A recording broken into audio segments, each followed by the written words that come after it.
Who's got it better than us? Nobody! Herbert is being chased, thrown on the run, and it is caught. Touchdown, Keenan Allen. What a great... My goal is not to break you. My goal is to make you harder to break. Number 6. Huge sack by Joey Bosa. Touchdown! 90-yard touchdown! Off at the 8-yard line by Derwin James. Sets his speed, takes a shot downfield, has Knighton. Caught! Touchdown! Chargers! Grab your lunch boxes and go attack this day with an enthusiasm unknown to mankind.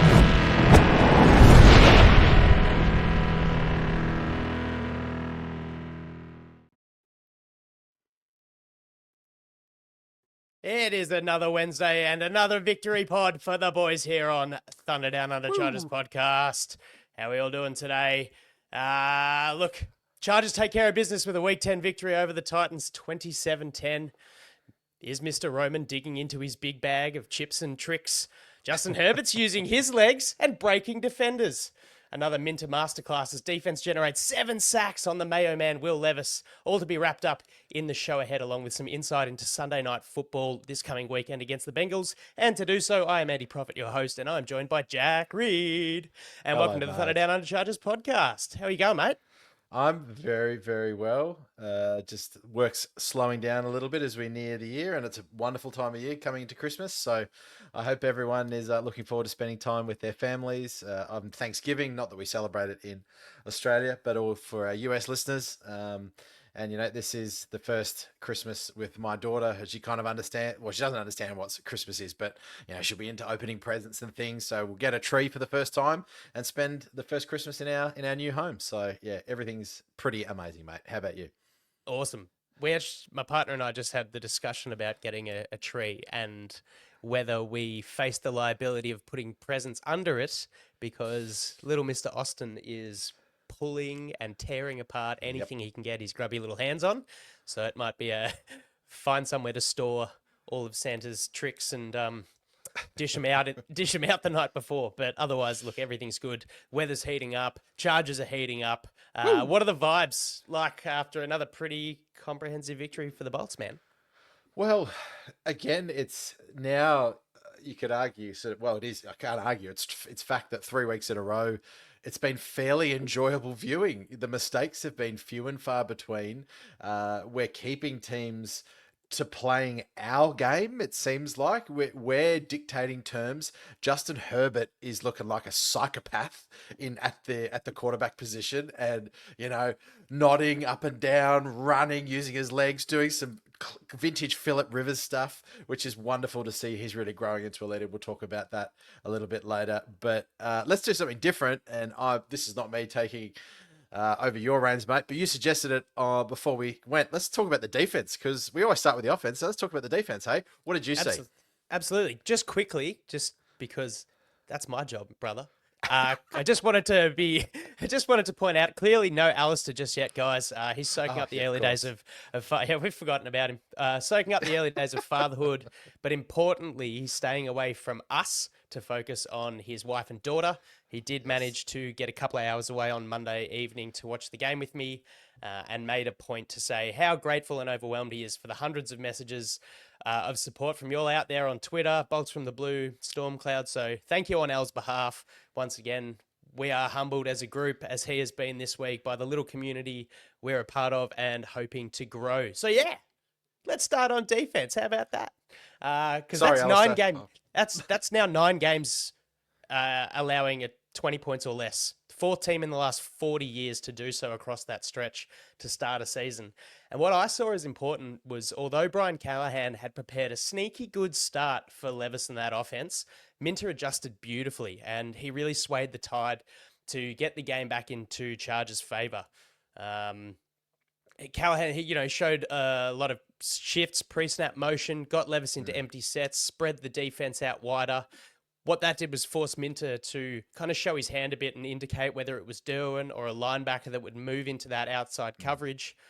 What you get is one fewer defender in the box, more space for a quick game, creating opportunities for design QB runs, option routes that gave the offense the numbers advantage. And that and the damage in the middle of the field, especially with that sort of safety error that resulted in the first Ridley touchdown, had Chargers fans, well, me and Al definitely going, oh, okay. But, there you go. That was a lovely adjustment. I'd just like to start by saying. Yeah, and I mean, Callahan is doing all the things, and not that I've watched a lot of Titans this year, but I mean, that's the perfect game plan for someone like Levis, a second-year quarterback. Try to do as much pre-snap motion as possible for him to identify where your first and second reads are going to go, and perhaps even a third read, or if, as you said, it takes a linebacker out of the box, which means Pollard can do his job. It's just unfortunate that Levis doesn't seem to be repaying Callahan back with sort of good decision making.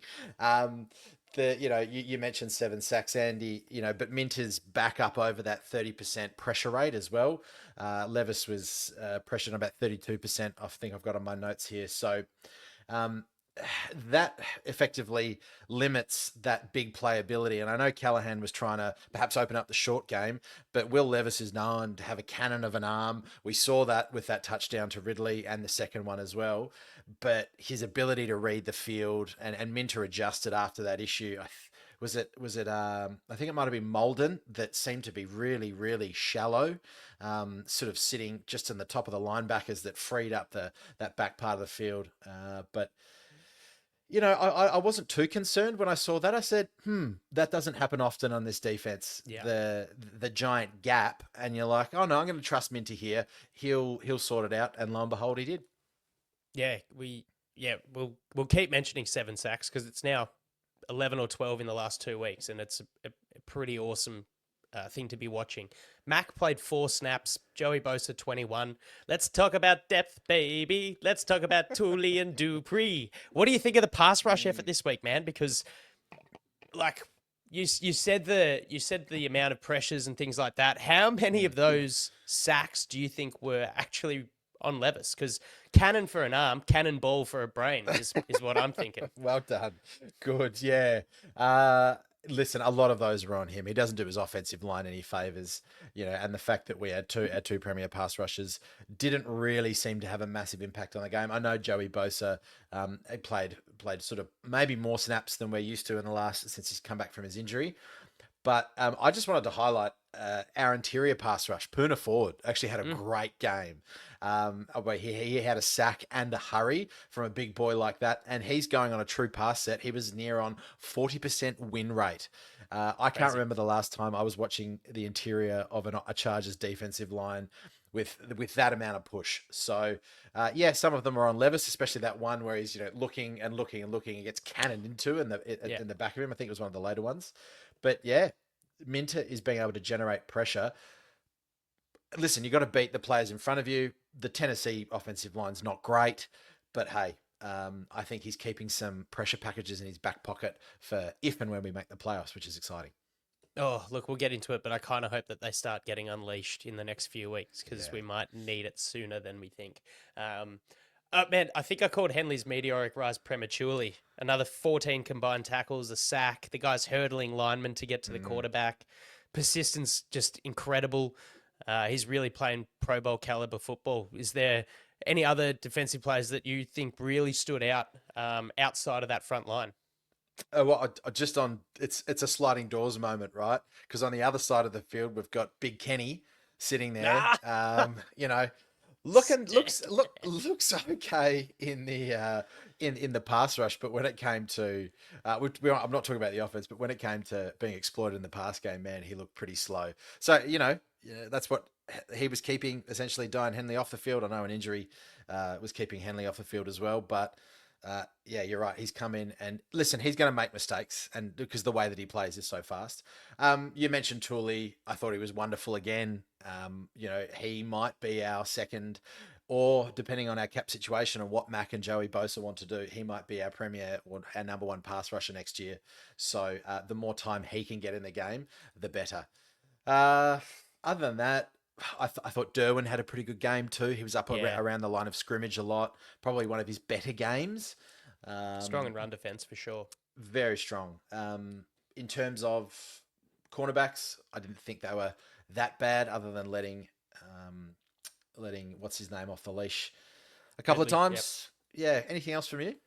No, look, it was a pretty sort of stock standard affair. I think they just kind of all stuck together, did their jobs, and like we've said, a lot of it really for mine watching it came down to Levis making mistakes, hanging on to the ball too long, just not really knowing when to take a sack or throw the ball away instead of taking an unnecessary sack. And it was just relentless pressure. And as we'll get into the offense, the team across the board was really able to just enforce their will on the Titans. And that, I think, was the most sort of impressive thing outside of the numbers and the stats of both sides of the ball. Well, it's just there are a lot of comparisons in the media now. We're being called the Los Angeles Wolverines with how we play. It was bound to happen, wasn't it? It was bound to happen, right? Like, it's the discipline and consistency that Minter's defense is showing. I think the Chargers have only allowed, I think what I saw, about 11 deep ball completions this year. So it's bizarre, right? Because we're used to having these bend but don't break defenses, and so Staley's was meant to be that. Who was the defense coordinator before that with Lynn? What was his name? Gus Bradley. Gus Bradley, sort of with that Seattle defensive scheme, was kind of that bend but don't break. But it's very rare that, well, we haven't seen it, I guess, is that we've got this bend but don't break defense, but we're getting turnovers and we're scoring off those turnovers as well, which is really cool to see. So. I think we're ranked 8th for fewest deep balls yards allowed as well. And again, it's great. Yeah, just please stay Jesse Minter. Please don't go and take a head coaching job. Be good. Don't be that good. All right, over to the offense, because we've said, look, the numbers. It was a bigger game than the numbers would suggest, and they weren't a true indicator of the special performance that Justin Herbert showcased this week. Looked cool in the pocket, aided by 0 sacks, so credit to the lineman where it's due.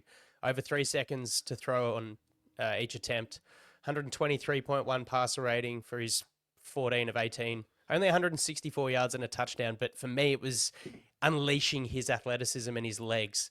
He took the game on in a lot of moments, breaking ankles with his running, with his pump fakes.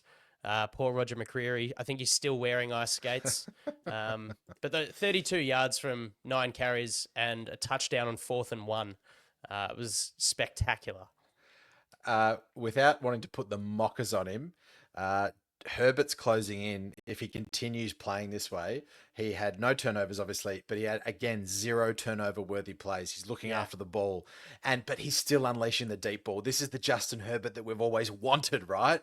We knew when he came into the league, he was an athletic freak. We knew that he had a cannon of an arm, but he almost went in the last season and a half, he went almost too conservative, or the play call wasn't right, so there weren't deep shots.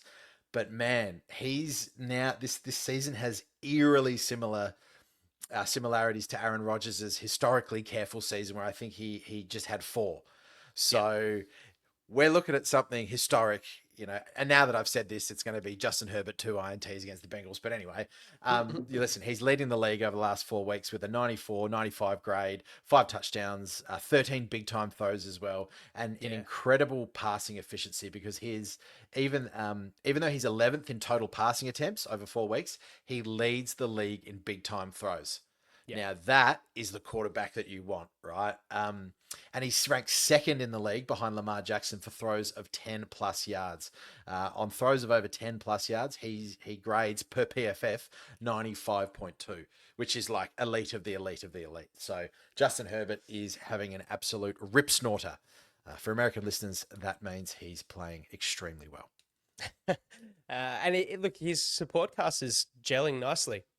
Palmer's becoming a somewhat reliable, deep-ish threat. McConkey just contributes, finds a way. No targets in the first half. Worked himself into the game for a big 37-yard gain when we started with the ball on the 5th.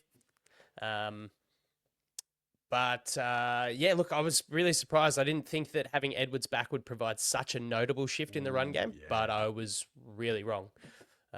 They complemented each other, him and Dobbins, really nicely.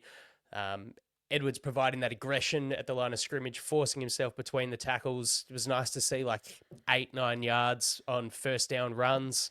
while Dobbins was used in more wide zone runs outside the inline tight end, as you've said offline. Like it was a really good way, and it adds up. 18 pass attempts, and we had 40 odd rush attempts. Like it was genuine smash mouth football, and we really ground them down.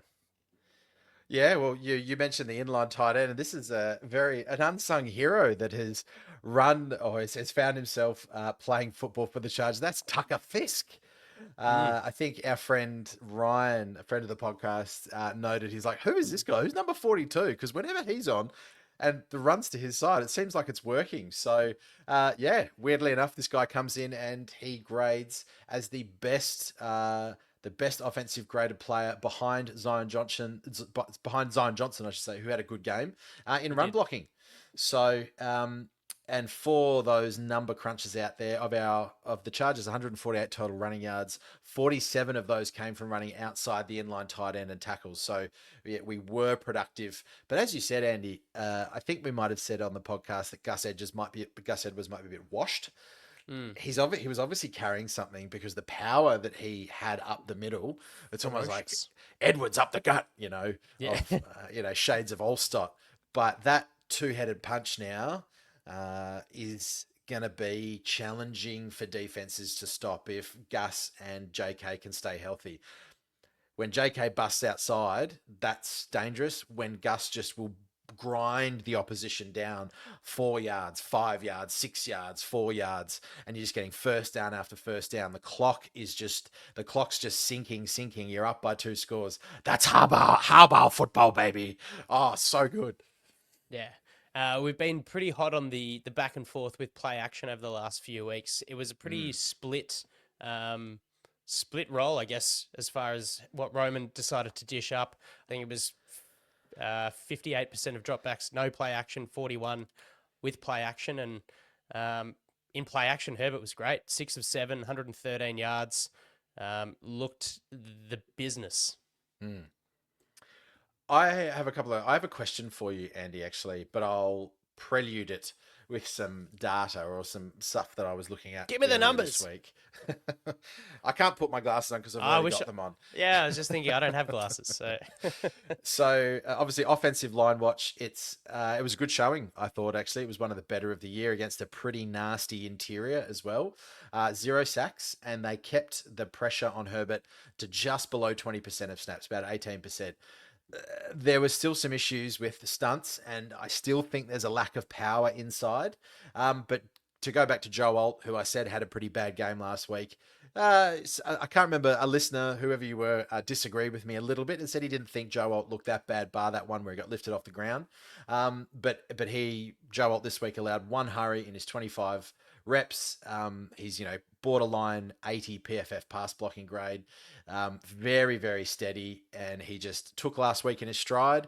That can do some weird things to rookies, to knowing that you got absolutely perhaps dominated for the first time in your professional career. Comes out and does fantastically well. And you know what? His overall grade PFF, he is 5th in the league amongst starting right tackles, rookie or not. As I said, this is a long-winded question. Andy, Soldier came in as a backup and did his job, right? Actually looked okay, I thought. Do you bring Pipkins back in, or because of Sawyer's age and because of Sawyer's contract, Pipkins, do you just let Pipkins drift off into the sunset? What say you? Well, I will rebuff that a little bit by putting the question to you. Why did Sorrell come into the game? Did Sawyer get injured? Was it play? Was there something like that? Because that would heavily load the response. I thought he was definitely serviceable, and it is a nastier interior than it is an edge from Tennessee. So, there's some big bodies in there to protect, and Sawyer didn't give away a pressure at all. No, he didn't. So, which I found weird, because there was the injury report hasn't come out at all, and we didn't hear anything from the game. I didn't hear anything. So whether they were just trying something out with Sorrell coming in, or they wanted to see maybe there was an earn it spot available, I don't know. It was kind of, Pipkins is out, guys. All right, we've said that you guys are both available? Do you go, you give Sol your 20-ish, 25 snaps, you give Sorrell a go. So I'm not sure, but what do you reckon? But just, I guess, generally offensive line play, are you happy with what's going on? I think it's getting better, and I think it was one of those position groups that wasn't going to be solved by drafting a premier tackle to go with Rashawn Slater. There's still, I guess as fans, we were sort of hoping to see, continued growth from Daiyan Johnson. We've had it in dribs and drabs, but for the most part, it's been somewhat of a regression. Bozeman, kind of like a plug and play center, a little band-aid, and then the fluctuating job that sort of Pipkins is doing.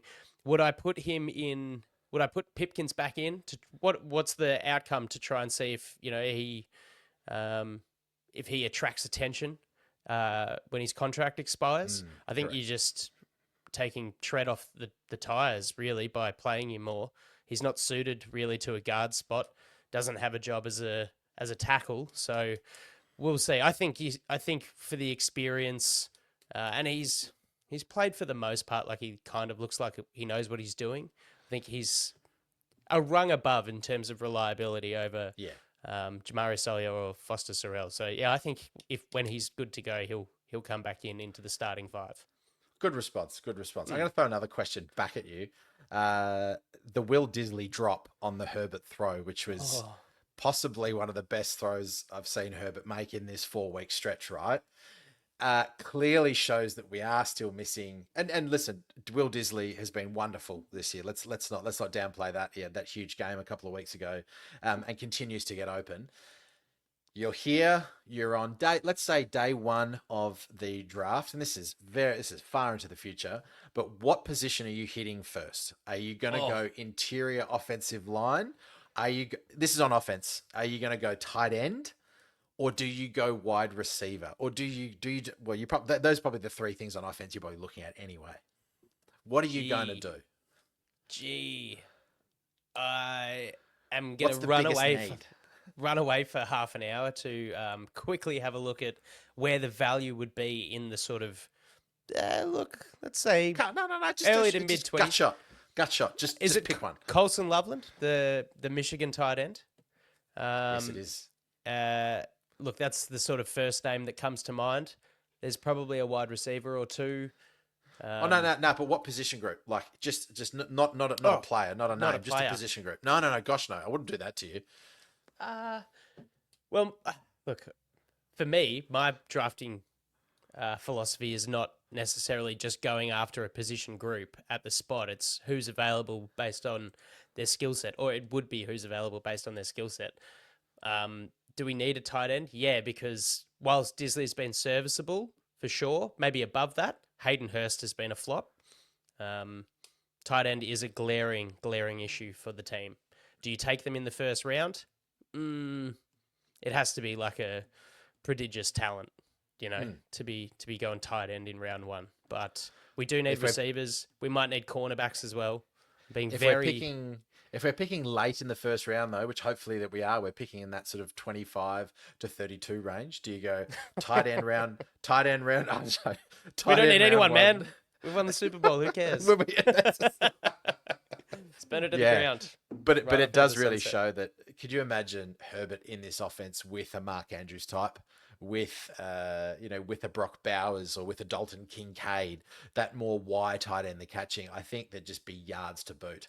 On that, you mentioned that you draft a wide receiver. I'm finding this really the evolution of Quentin Johnston, because he's now putting together a bit of tape that he's getting touchdowns and he's getting open. And he seems to always capitalize on defensive misreads, because the touchdown, even though it was a bit of a broken play, he kind of got himself into position against Cleveland. Against against sorry, Titans. yes. Yes. Yeah, and he just was able to wiggle free. He saw his opposition's eyes turn around slightly, and he just went out to his right. But he seems to be finding himself in these holes that are opening up. So I don't know whether it's a combination of the fact that he's getting better and he's sort of the game slowing down for him, or it's really good play design from Greg Roman, or the fact is that he's so big and so fast, and he's really starting to use those physical abilities that he's been given. That's kind of putting a little bit of pressure on the opposition DB to be like, oh, geez, how much room do I give him? What's going on here?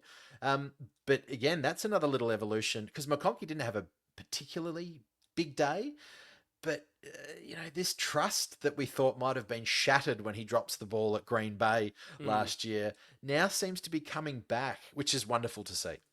Yeah, I think there's a couple of things. It was a great route, that sort of deep, kind of slow crosser almost. He just sort of trekked his way through the levels of the defense, and then kind of found himself open in the back corner. He's definitely improved on the whole, catching, route running, all those things. The trust has improved. Maybe there's a respect thing from defenses going, maybe it's like he's not the go-to guy. You'd think that they'd go after Lad McConkey, but come on, how many Chargers receivers are those like number one go-to, protect at all costs? Like, if you're playing that kind of game, then Herbert will find a way to gash you. So I think there's a culmination of things. I'll say less a respect thing from opposing defenses, because I want to credit QJ more for his improvement and the value that he's actually starting to provide for this team as a former first-round pick. Yeah, I think that's fair. But, it's the thing for me is that he's putting it together week on week and week, and is building. And I think you're spot on when you say that QJ doesn't strike as an alpha dog number one receiver. Neither does Lad McConkey, neither does Will Disley, neither does Josh Palmer. They're kind of just a bunch of guys, but that might be just what Justin Herbert needs, and clearly kind of likes actually reliable guys that are going to get open.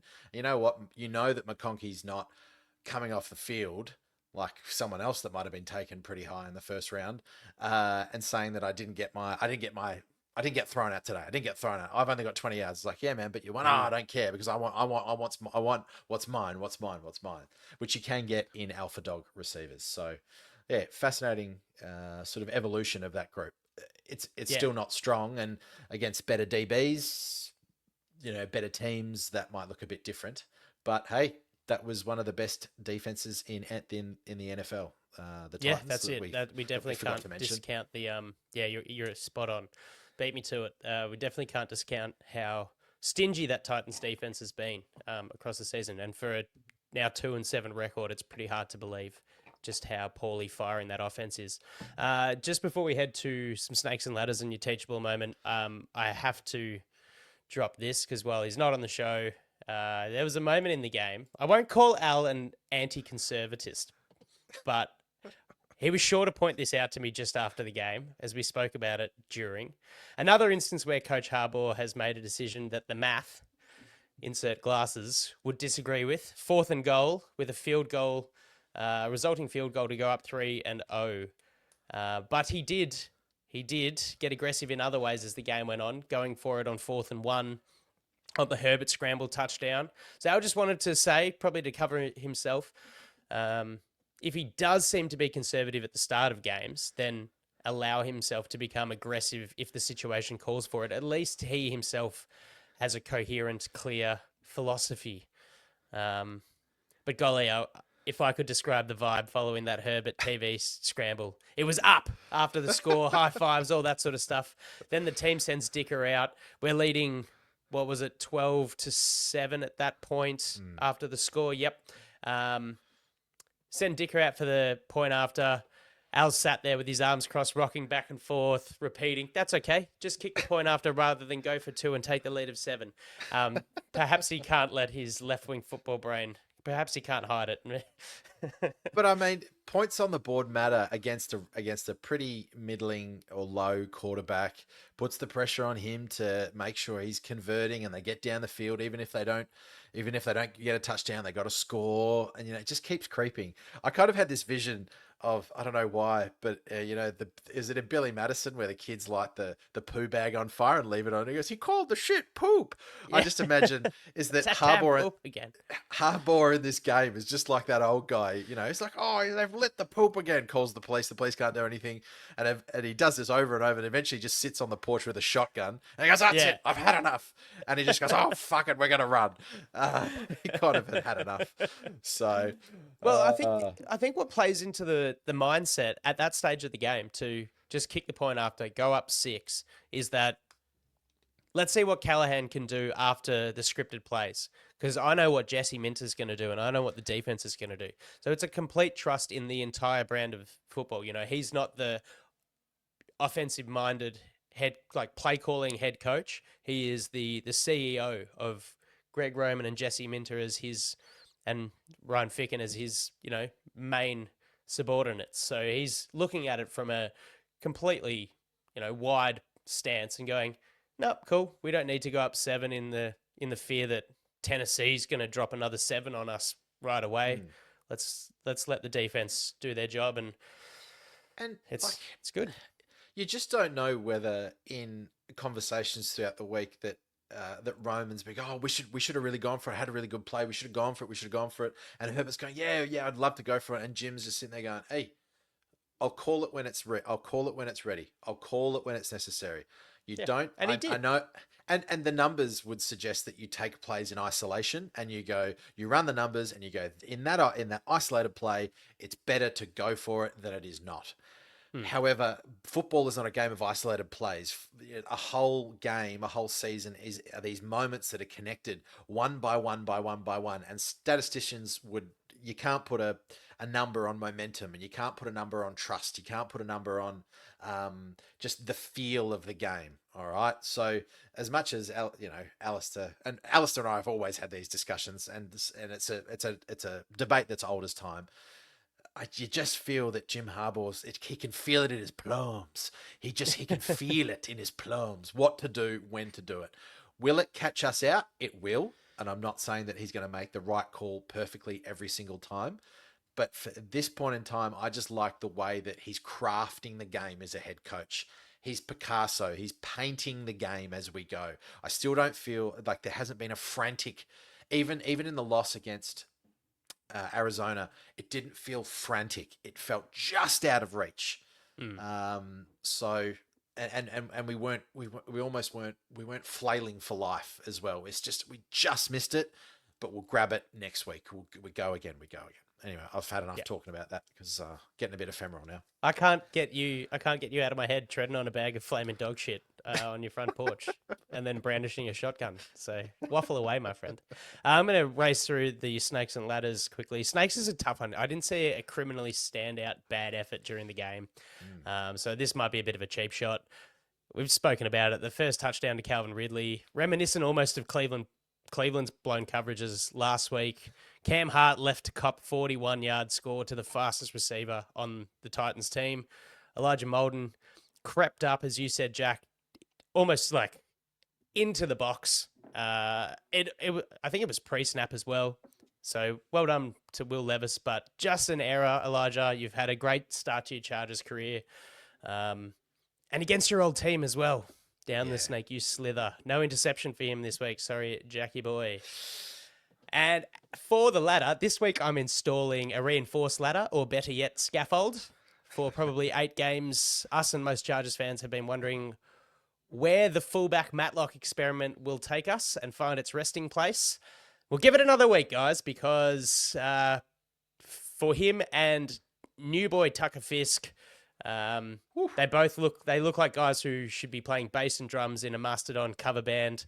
They found themselves in some key running block moments down the stretch and played some great football. So bravo. Over to you, Teach. Okay, this week's teachable moment is brought to you by the Beast of Gévaudan. Picture this. In the 18th century, the people of Gévaudan in France were terrorized by an elusive, mysterious beast. It was big, powerful, and downright terrifying. Nobody knew if it was a wolf, a supernatural creature, or just a really hangry mountain lion. It became the stuff of legends, feared and revered. But here's the kicker. What finally brought this beast down wasn't just one hero. No, it took a whole crew of villagers, hunters, and some serious teamwork to solve the Beast of Gévaudan problem. Now, back to Harbaugh and Herbert. When Harbaugh keeps calling Herbert a beast, he isn't just hyping him up. He's essentially taking us back to the spirit of the French villagers who conquered their beast. Except instead of being scared of it, Harbaugh's telling everyone, this guy is the beast. I can feel it in my plums. And we're all rallying behind him. It's about creating a legend in the moment, turning Herbert into a larger-than-life figure that everyone wants to see succeed. The weird part of it is just like the Beast of Gévaudan, because a symbol became a symbol that rallied people together, even if it was out of fear, Herbert being called a beast by Harbaugh does the same thing. It turns Herbert, there you go, into a central figure. Herbert, everyone feeds energy into. And instead of taking the beast down, they're pushing it forward, making it unstoppable. So, next time you're on a team, think about the legend you're creating. Are you hyping your people up to become beasts? Are you that weird villager rallying behind the myth, making it larger than life? Embrace the wackiness of the hype. Become part of the legend. And remember, every beast needs its squad, whether it's in the 18th century France or in the 21st century football field. Class dismissed. Rah! Beast time. Nice, mate. Nice. Okay, over to week 11. We got the Bengals. Just quickly before we jump into Cincinnati, there's some, for me, a bit of concern. Khalil Mack, 4 snaps. Did he re-aggravate the injury that saw him on the report throughout the week? Was it just a play a bit, see how you feel? If it's not 100%, we'll get you off. He suited up and was not seen again.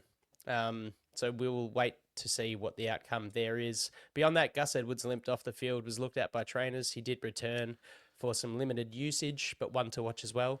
And we've spoken about Jamari Sawyer and what happened there with the 11 or so snaps that he was pulled from the game for. So here we are, week 11. Chargers host the 4-6 Bengals at SoFi Stadium. Flex to Sunday Night Football as 2 of the league's best quarterbacks do battle.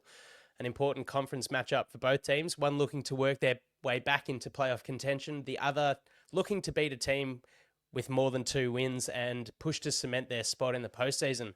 So what happened last week with the Bengals? Well, finally, Thursday Night Football gave us something worth watching before the weekend arrived. Incredible shootout within the AFC North. Burrow, to anyone with the name Chase in a Bengals jersey, was the order of the day. Jamar, 264 yards, 2 TDs, and running back Chase Brown, 94 total yards and a touchdown to himself. But they got off to a hot start and really let Baltimore back into the game. They were 21-7 up 2 minutes into the third. Ravens scored touchdowns on 4 successive drives, leaving fate in Joey Ice's hands. Down 28-35 on the back of a pretty lucky 4th down call. 3 consecutive defensive penalties on Baltimore. Burrow to Chase got it back within a point with 38 seconds on the clock. And we talk about frantic coaching, Jack. Well, Zach Taylor went vanilla on the 2-point conversion play, failing and costing the needy Bengals a divisional win. So now 2 in 3 games on the year where they've scored 33 points. Pretty crazy. It's a relatively one-sided affair for the output of this team. They have an injury cloud over both Orlando Brown with a lower leg, who's missed the last 2 games, and T. Higgins, still dealing with a quad injury, has now missed 3 games.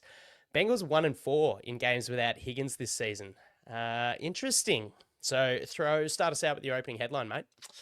Well, when I think of Sunday Night Football or being flexed to Sunday Night Football, I think of the good, the bad, and the ugly. I'm thinking of 2 gunslingers walking into an old Western town. On one side, you've got a guy who's just slicing and dicing with efficiency. Not being, I've just lost my way. Not throwing interceptions. There we go. That's what I wanted. The other one, even though he's very, very explosive, he is throwing turnover-worthy balls. So, You got these two different game styles. Joey Ice, weirdly enough, is being very hot, and Justin Herbert is being very cool, calm, and collected. Nice. So I think it's going to be an interesting battle to see if the Bolts can suck the time off the clock, get a 2-score lead, and then to have Burrow come out and do his thing, chase or whoever he's throwing to, because that was an incredible game. So yeah, it's going to be a fascinating quarterback battle, and the whole of America is going to be watching, and the world. Yeah. I think it's a real test for Jesse Minter. Are the Chargers in for the chase? Defensive unit is really finding form regardless of who's on the field. We've got the potential return of Christian Fulton. 2 rookie corners. All are going to have their work cut out with them to slow down Jamar Chase. And a big day as well for run defense. So no days off. Keep firing. What are your keys to victory, my friend? Well, apart from stopping Chase. a very weird one to start off with is winning on the special teams. I thought watching that game against the Ravens, the Bengals special teams situational football wasn't great. They missed some key tackles and some fairly significant returns. So that hidden yardage just makes the job easier for your offense and makes the game harder for the opposition. So that hidden yardage, look for Derius Davis, Cameron Dicker to do his thing, points on the board, keep it ticking over. That's going to be a big one to put pressure on them Bengals. Yeah, I'm glad you brought up special teams, and I feel bad that we didn't at least, give a shout out to Derius Davis for that awesome 56-yard return. He's zippy, he's getting there. He's finding his form as well. It's great. Like I said, important day for Jesse Minter. The Bengals are outscoring their opposition by a combined of 28 points in the first quarter this season. So it's really got to be a hot start. I think the Chargers are right up there, plus 32 or something in the first quarter. So we can't allow a shootout early. We've really got to get a head start on the scoreboard. And my next one is to absolutely hammer their offensive line. Because, as I mentioned, Joe Burrow had 3 turnover-worthy plays, but the Ravens were able to generate a 48% pressure rating smashing him on Burrow. So he had 40 total pressures. Only 2 of them converted to sacks, right? Which tells me that Burrow's doing incredibly well to put up 30-odd points by getting pressured. I mean, 48% is untenable, generally. Anything above 35, 40%, you're just going, well, I can't do my job. So credit to where Burrow is due. But yeah, let's just put the heat on him. Clearly, it's a porous Bengals offensive line. Says a lot about Joe Burrow when he's copping that heat and he's still... he threw the ball 56 times, but 428 yards and 4 TDs is a very impressive outing. On that pressure, it's the guards. We talk about interior offensive line issues plaguing the Chargers. They're plaguing the Bengals. Kappa, 4 sacks, 25 pressures. Cordell Volson, 4 sacks, 27 total pressures. They are the culprits. So keep that interior defensive line fresh and firing. Yeah, are we going to do one more each? Go for it. Yeah, I got one more. I think the Herbert always plays well in these games. I think in big games, he generally shows out pretty well. So I'd like to see him not try and do too much, because there is a world where he just goes on a little bit of a heater. He knows the eyes are on him. There's this new Justin Herbert that likes to look a little bit like a maniac and a little bit like Gruden. There was some Gruden eyes there where he's nodding his head up and down. Just chill, man. Trust in Roman. Trust in a bit of JK.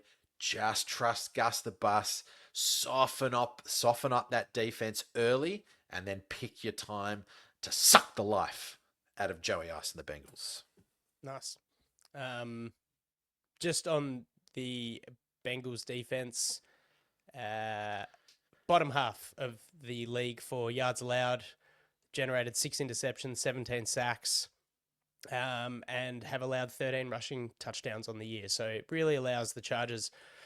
It's in the making to allow the Chargers to keep progressing under Greg Roman in any which way that he likes. We've got avenues. It's the defense that have been letting the Bengals down, and I will also touch. The Titans run 10 personnel at the 3rd highest rate in the NFL. The Bengals do it at the 4th highest rate. Is it the Callahan effect? Regardless, we saw how it it looked like it could have damaged the team, the Chargers, last week. Well, we've had a week to experience it and prepare going ahead for the Bengals.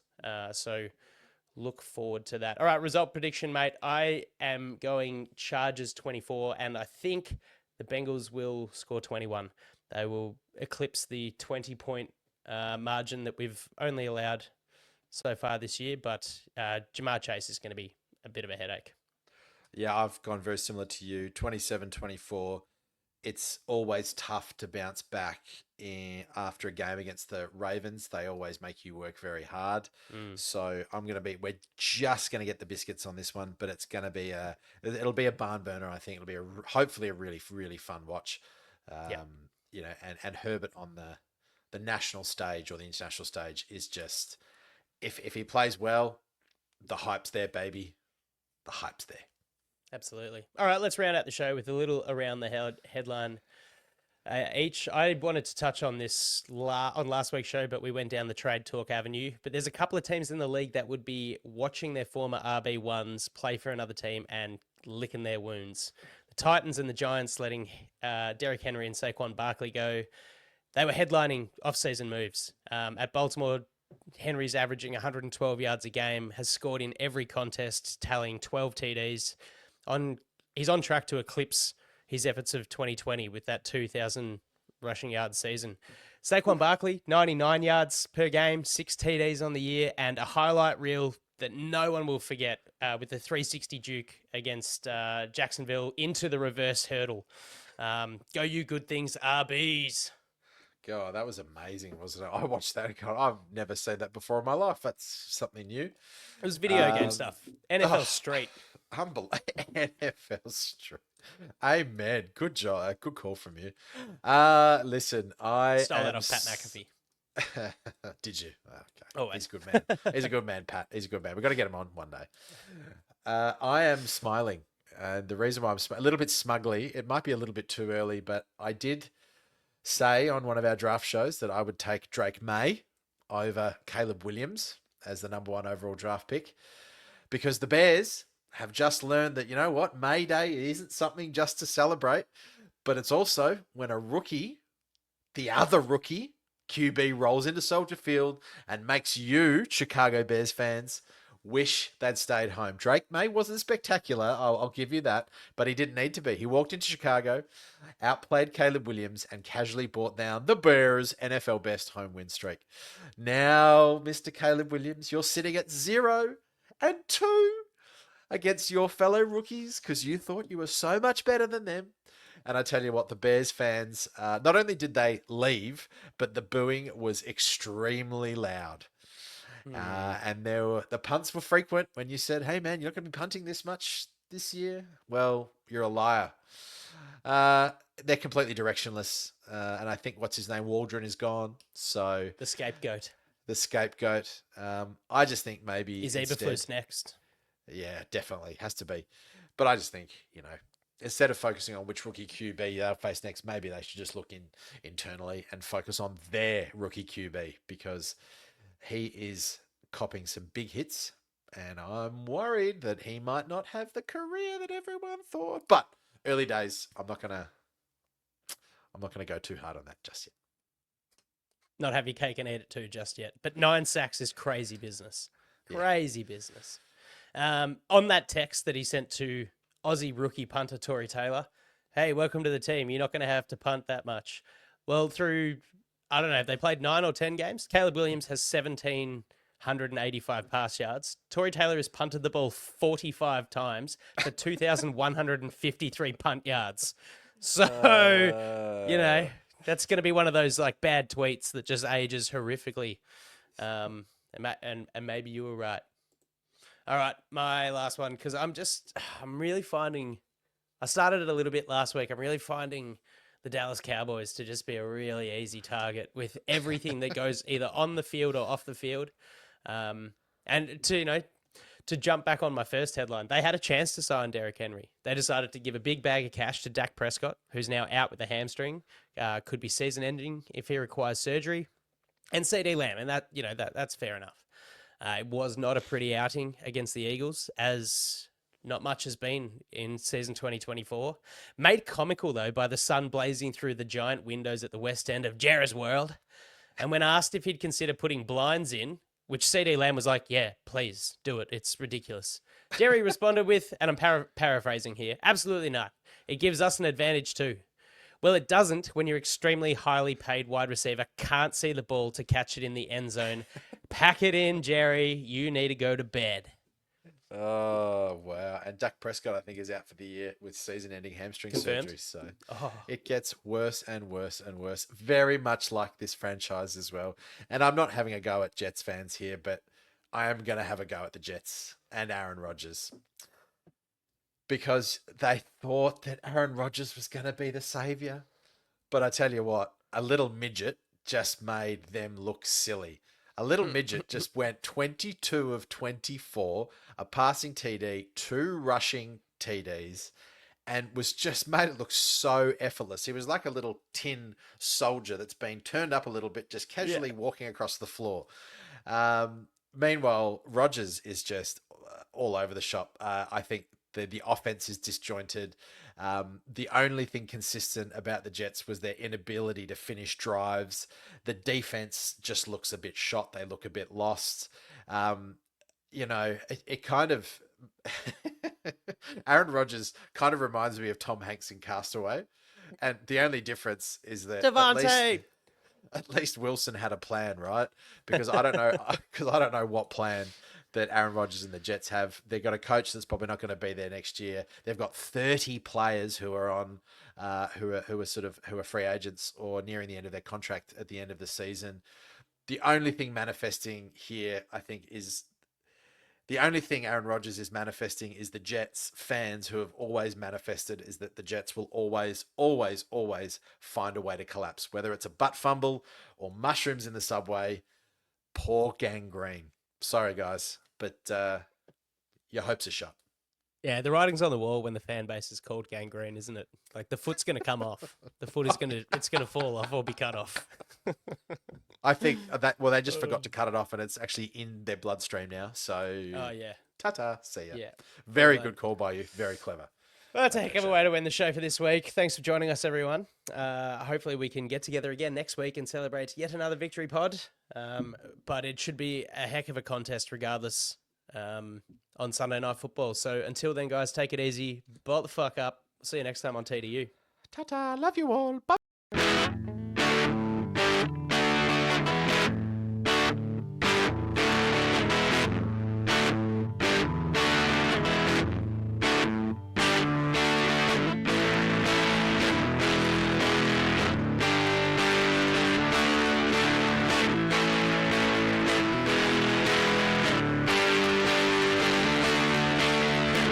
Back pedals looking, firing. He's got Floyd turning. Got it. Zigzag. 10, 5, high step. Touchdown. San Diego. Woo! Good night. Good night to all.